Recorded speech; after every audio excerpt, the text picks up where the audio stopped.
This video is brought to you by the Intellectual Property section of the California Lawyers Association. Today we're discussing USPTO versus Booking.com, a fascinating case that involves trademark and top-level domains.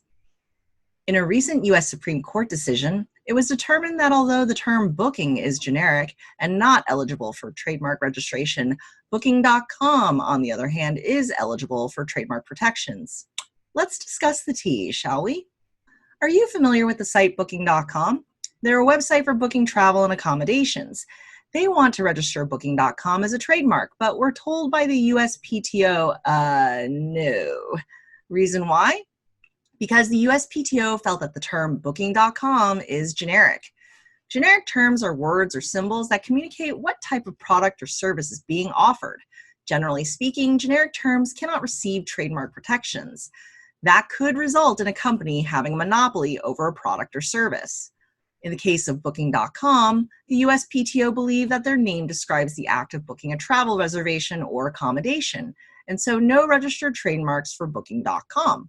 Obviously, lawsuits were filed, paper was flung, and SCOTUS granted certiorari. So what was the legal reasoning behind the SCOTUS decision? Well, the USPTO initially argued that a term styled generic.com is a generic name for a class of goods or services only if the term has that meaning to consumers. But SCOTUS found that consumers of Booking.com didn't think of the company and its website and services in that way. The USPTO claimed they had a rule. When a generic term is combined with a generic internet domain name suffix like .com, the resulting combination is generic. However, there's not much in the way to support this in trademark law or policy, and the alleged rule wasn't really from any past USPTO practices. So this rule also happens to run amok with the Lanham Act, where the generic or non-generic character of a particular term depends on its meaning to consumers.